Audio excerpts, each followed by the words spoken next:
নমস্কার বন্ধুরা, আমি মল্লিকা। বেদপুরাণ কাহিনী চ্যানেলে আপনাদের সকলকে স্বাগত। আজ আমি আপনাদের একজন জ্ঞানী তপস্বী মুনির জীবন কাহিনী শোনাব। তো এবার আসুন কাহিনীটি শুরু করা যাক। কপিলবস্তু রাজা ছিলেন শুদ্ধোধন ও তার স্ত্রী মহারানী মায়াদেবী। মহারানী ছিলেন তখন গর্ভবতী। ওই সময় পরম্পরা অনুযায়ী যখনই শিশুর ভূমিষ্ঠ হওয়ার সময় এগিয়ে আসে, গর্ভবতী মায়েরা তার বাপের বাড়ি চলে যেতেন। মহারানীর সন্তান ভূমিষ্ঠ হওয়ার যখন সময় এগিয়ে আসে, তখন তিনি কপিলবস্তু তার বাপের বাড়ি যাচ্ছিলেন। তখন রাস্তাতেই বৃক্ষের নিচে নেপালের লুম্বিনীতে এক দিব্য শিশুর জন্ম হয়। সেই শিশুটি হলেন তথাগত গৌতম বুদ্ধ। গৌতম বুদ্ধের ডাকনাম হল সিদ্ধার্থ। তাকে শাক্যমুনি নামেও জানা যায়। গৌতম বুদ্ধকে ভগবান বিষ্ণুর অবতারও বলা হয়। গৌতম বুদ্ধের জন্মের 7 দিন পরে তার মায়ের মৃত্যু হয়ে যায়। মায়ের মৃত্যুর পর গৌতম বুদ্ধের লালন পালন তার মাসি গৌতমী করেন। তাই গৌতম বুদ্ধের নাম গৌতম রাখা হয়। কোনো কিছুরই অভাব ছিল না সিদ্ধার্থের।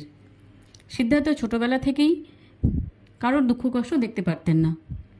কাউকে তিনি দুঃখও দিতেন না। তিনি ছিলেন খুব দয়ালু প্রকৃতির। পশু পাখি অবলা জীবকে কেউ আঘাত করলে তিনি তাদের রক্ষা করতেন। গৃহকার্যে যাতে তার মন বসে, রাজা সিদ্ধার্থকে 16 বছর বয়সেই বিবাহ বন্ধনে আবদ্ধ করে দেন এবং 28 বছর বয়সে তার পুত্র সন্তানের জন্ম হয়। তার নাম রাখা হয় রাহুল। 29 বছর বয়সে সিদ্ধার্থ সংসার ধর্ম ত্যাগ করে তিনি রাজমহল ছেড়ে বেরিয়ে গভীর জঙ্গলে চলে যান ও সর্বপ্রথম তিনি তার মাথার চুল কেটে বাদ দিয়ে মাথা ন্যাড়া করে ফেলেন এবং রাজবেশ ত্যাগ করে গেরুয়া বস্ত্র অর্থাৎ সন্ন্যাসীর বেশ ধারণ করেন।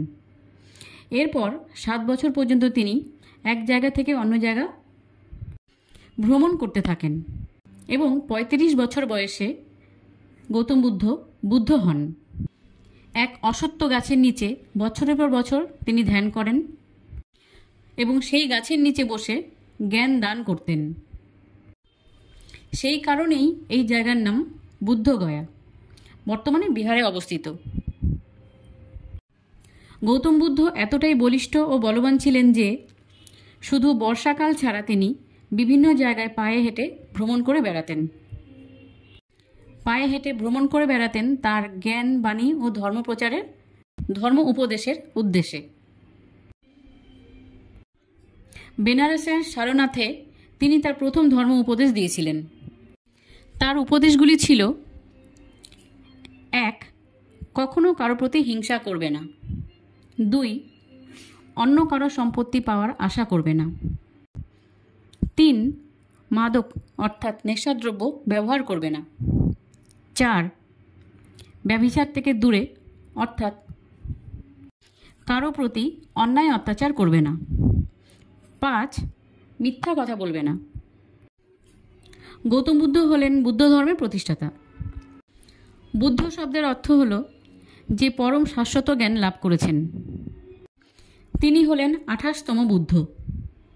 80 বছর বয়সে গৌতম বুদ্ধ মগধ রাজ্য, বর্তমানে কাশিয়া ভারত, কুশীনগরে দেহত্যাগ করেন।